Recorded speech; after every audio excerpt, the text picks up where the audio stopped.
As you can see, they're using the roll-ons first because they know of the weaknesses, and the BDRM conquerors are moving into position, also building supply trucks to help them out. Unfortunately, there are just way too many enemy tank destroyers for the BDRM to deal with, and it is almost immediately overcome with these 80 KMs. Although it does manages to net 1 kill of the Valmethistos, this is definitely not the result I'm hoping for, as I'm completely outnumbered at this moment. So therefore I request any one of my allies with artillery to RT. Also, he is using his artillery, which is he is brought up to Foxtrot for greater accuracy, to target the loose ranging recon units I've put around the place, to give me greater, to give them greater room to maneuver secretly. As in, the BDRM conquerors are again firing at this advancing force. I was hoping that they would be able to at least keep the recon there for the artillery to rout their poorly armoured units. Also, I had a book M1, and as you can see,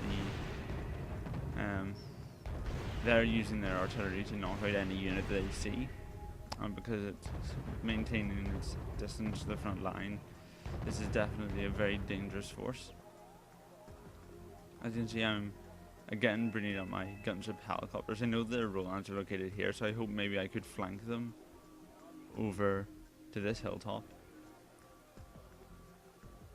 Also, I'm moving my tank destroyers up to intercept the roll-on 2s, because I know there aren't any mob of tank destroyers to go through if I attack from this direction. So I'm using the anti-tank equipped infantry and the BDRM conquerors to deal some damage. As you can see, I've got my salamanders back into range, and they are firing on the roll-ons first. Hopefully they'll knock them out before they can return fire. But nope, and this time that salamander wasn't so lucky. Also, now the mortars and the tank destroyers have moved in front of the roll-ons, so by the time my conqueror gets here, there isn't that much I can do, and is instantly overcome. Hopefully there will be a different fate to the BTR-60.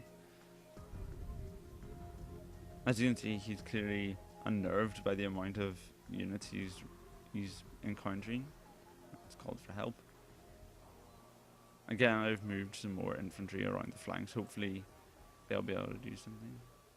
As you can see, the recon's currently seeing there's chaparrals, lots of supply vehicles, and artillery back here.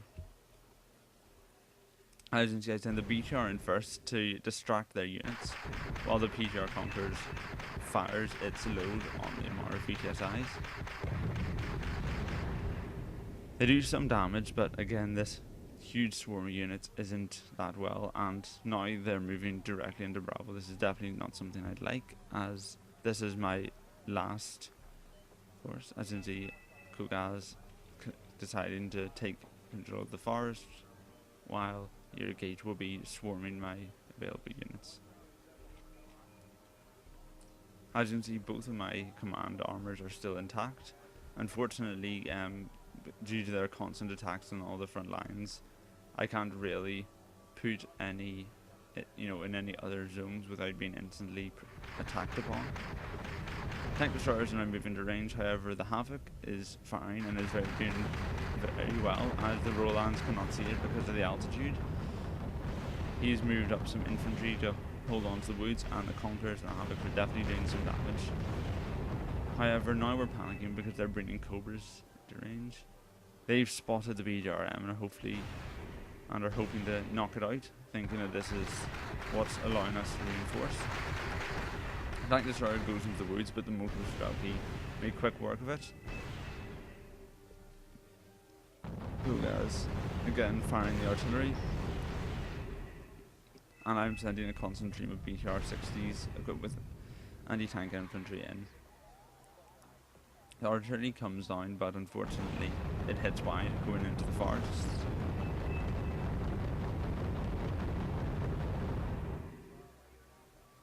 As you can see, Hotel, despite the fact it has no defences, is completely ignored, as Bravo is very clearly their priority. They're now bringing in MBT-70 main battle tanks. This is clearly a much greater concern for my anti-tank equipped infantry. And my ally is also bringing in T-64A battle tanks. These will be much welcomed, as at the moment I'm just buying infantry as I can afford them, as well as some Tunguska anti-aircraft units to try and deal with the Cobras in case they want to attack. As you can see, I'm deploying the Fagos as far away as possible from their units so their mortar VTSIs can't come into range and use their powerful cannons. And the attack has been repelled, just about. I've also moved my BGRM to try and take these recon units here. As you can see, I've requested the AA as I see the Cobras coming in. I had some books up here, but unfortunately they're not in range, so I'll be trying to bring them in range as soon as possible. And we'll be buying some Tunguskas. However, this is definitely a threat.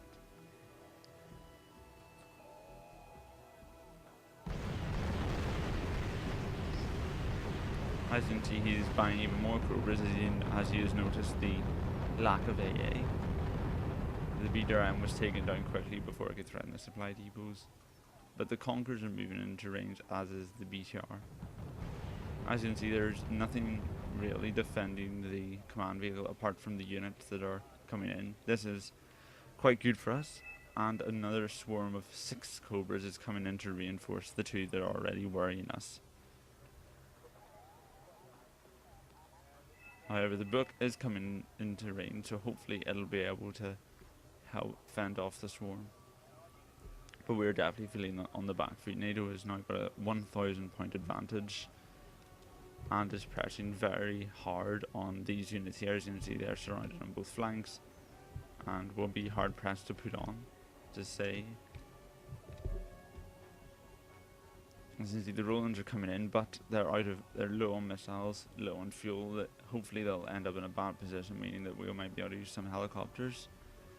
Cobras are advancing, and I've just about managed to get a Tunguska into range. This isn't the Tunguska M, however, so its range is much lower. And I wasn't able to afford a veterancy for it.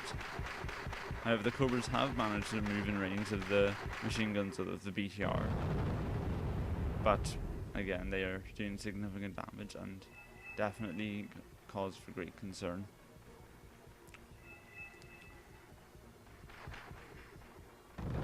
The artillery is now opening up on the forests. As you can see, the BDR moved away, but we still held on to Bravo, so they should know we have another command armor in here at this point. As you can see, their supply trucks are now resupplying, rearming, and refueling the Roland 2s and the Brandy IFE. The Cobras swarm in across the forest. Bad mistake is the motor-struggling BTRs can do significant damage and panic the remainder of them. And the Tunguska moves into range of this Cobra, allowing it to knock them out. Also, this Cobra is now completely out of ammunition because it wasn't pulled back. The T-64s are using their machine guns on it, and these Cobras are now getting very dangerously close to my command vehicle and can see it. However, because they've suffered so much damage,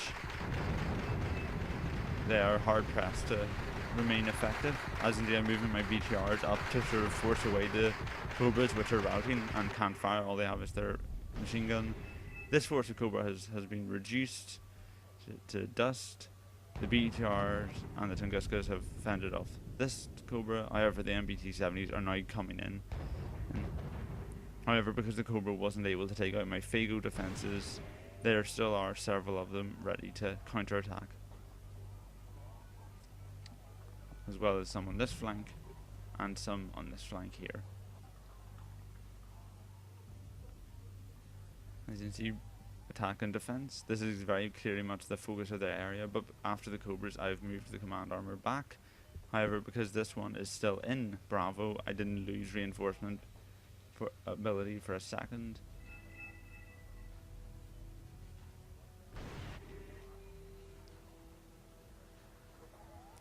As you can see, I'm charging my BTRs. Onto them, the infantry's dead, and supplies definitely seem to be a trouble for these guys because they're so far away from a reinforcement zone. They definitely need to be thinking ahead when they're coming to supplies, just because it takes so long to get them. The BTRs have advanced here. They've completely scared off the command vehicle. They're trying to desperately get in some tank destroyers and MBTs to deal with a single BTR. It isn't actually doing that much, but it's chasing them away. And it's definitely threatening. They're bringing up some lever T4s. So this just shows the ability of a flanking force. Even if it can't actually do any damage, it can really panic the enemy. He's diverted 2 leopard T4s, an MBT-70 and a tank destroyer gets to deal with a BTR-60 and a Conqueror's team.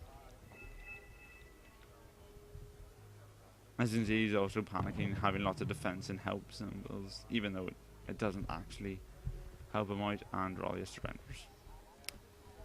Again, not sure exactly why. I've also got some of the Mi2 Europe key mounts, ATM and AA equipped helicopters. These should be fare quite well against both the Cobras and the MBT-70s. And I'm bringing more anti-tank infantry. Although these guys aren't doing much damage, they're scaring him a lot, forcing him to have a lot of forces on his flanks. As you can see, there's clearly a lot of pressure on Airgate to take Bravo. Roland 2s move up and take out my helicopter without much problem.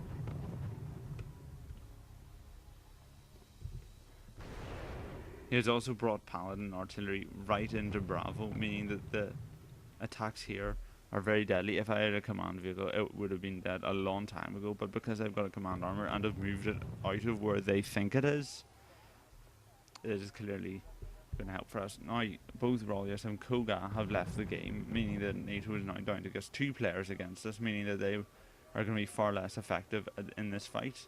However, they still have a significant 800 point advantage and clearly outpower us at this stage. All we have is a few T-64s, which aren't equipped with ATKMs, a few ATKM equipped infantry, and some regular Tunguskas, whose range isn't that impressive.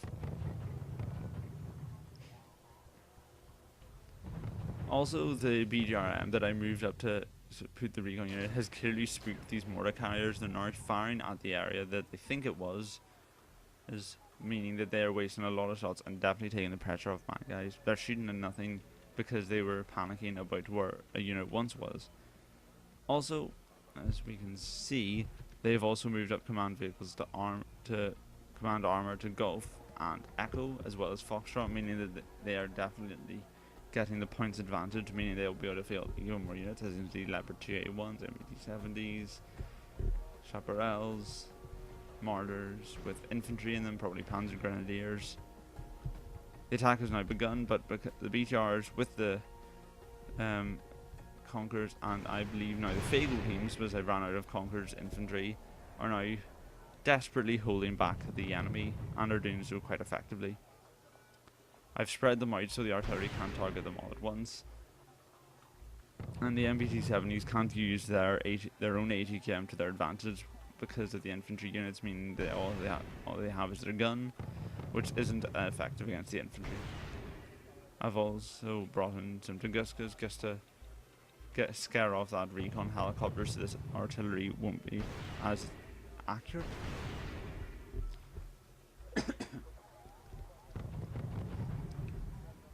As you can see, they have a huge amount of units: Roland 2s, Bradleys, more Rolands, Flak Panzers, Paladins, more Flak Panzers and 2 MBTs. Again, this is quite a badly balanced force. It's got a lot of AA units, even though we've stopped really fielding AA units. And now the T-64s are coming into range. All there is left for them is the MBTs. As you can see now, they're bringing in another swarm of Cobras, now up to around 9 of them. And this is definitely very concerning for us. As you can see, and they're now reinforcing all their units. The ones they had brought back to this line to deal with my flanking units are now coming back to the front line. However, the damage has been done. The Fagos and the T-64s have managed to cripple their forces, as without the MBT-70s they have no real means of defending themselves, and are definitely on the back foot. As you can see, I'm reinforcing with Conquerors because the Conquer missile is a more effective missile than the Fago. However, because it's not infantry, it will be subject to ATKM return fire. And now the swarm of Cobras is approaching, hoping to once and all just overpower us with the advantage they've gained in the early part of the game. And It'll have to, because at the moment, because of all the units we destroyed here, Pact has now moved up to a 100 points advantage in this game, meaning that this rush is going to have to do a lot of damage. Their large attacks have been costing them dear, and they haven't managed to take Bravo. This is because Bravo is a reinforcement zone, whereas their reinforcement zone is all the way across the map, meaning that I can bring in units specific to what the battle requires instantly, whereas they have to wait as much as 5 minutes to get their units fielded. As you can see, they're being reinforced. However, because these are reinforced back when they had units here, they're driving right into my 80 GMs without even thinking about it. This is clearly born, and I'm also taking another flanking route. This time, I'm again using the VDV infantry. I know that they've captured all of these command points, but because as I've fielded so few units here, I don't think they're going to take this as a very serious risk. As you can see, this is now a very worrying swarm of Cobras, and we're going to be hard pressed to defend. But however, seeing them, I have managed to bring the Buck M1 into firing range. This is a very powerful AA equipped unit, as long as it can be resupplied, as it only has 4 missiles.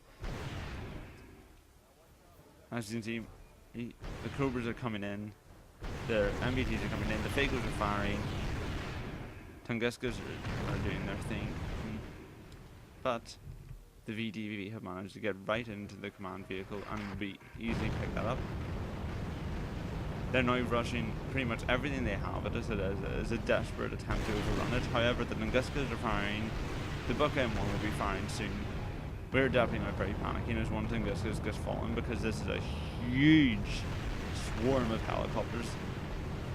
However, because it gets advancing, just for the sake of it, the T-813s are firing at them. The Fago and Conquerors teams will be able to fire at them. Now the Buck has come into range. Hopefully these AA equipped infantry will also leave. Pact is now very close. This is a 7,000 point game. We only need 1,000 more points to win this. And the Cobras will definitely provide a lot of those points. The Buck M1 has incredible range and will be able to just snipe these Cobras one by one. He's now bringing in Apaches to try and reinforce this. As you can see, my attack on the command armor has been halted because of the fact that I'm just concerned about this huge attack of units. The Buck M1s are now being resupplied by the T-813, which is in turn being resupplied by the FOB Akana supplies, leading to the certain death of the Cobras. Now the T-64s are coming into range, knocking out the Rolands. The Fago teams are fine. Basically, this is a case where the overwhelming power is being countered by clever tactics. Despite his power, he has been unable to take Bravo, despite clearly outnumbering us. And now his mighty Cobra force has been reduced to ashes. The Fago teams are now clearing up the remains of the force. As you can see, a lot of his forces are running low on fuel, they're running low on ammo, they're badly damaged. His Roland 2s are unable to fire, which meant that if we had any helicopters, we could just send them in. The T-64s are preparing a flanking route. Fagos are now being rearmed and resupplied. I'm buying more Conquerors. We're now very close to the end. We only need about 200 or so points, and a nice command armor would do very nice. Here come the Cobras in. However, at this stage, his forces have been almost defeated. The Apaches are coming in, but at this kind of range, they're not going to do much. Only a few more points needed, and this will be provided by the very fact that a simple infantry unit will be taking a command vehicle. Just like that. The game ends. A minor victory for the Pact. And for me, I did actually come up as a loss overall. I only killed 2,300 points to 2,617, but despite that overwhelming force that you saw, I did manage to hold on to Bravo, and they took a lot of units to attack Bravo, but I managed to defend it therefore showing the advantage of tactics and clever positioning and the benefits of a close reinforcement zone to overwhelming power that's not directed intelligently.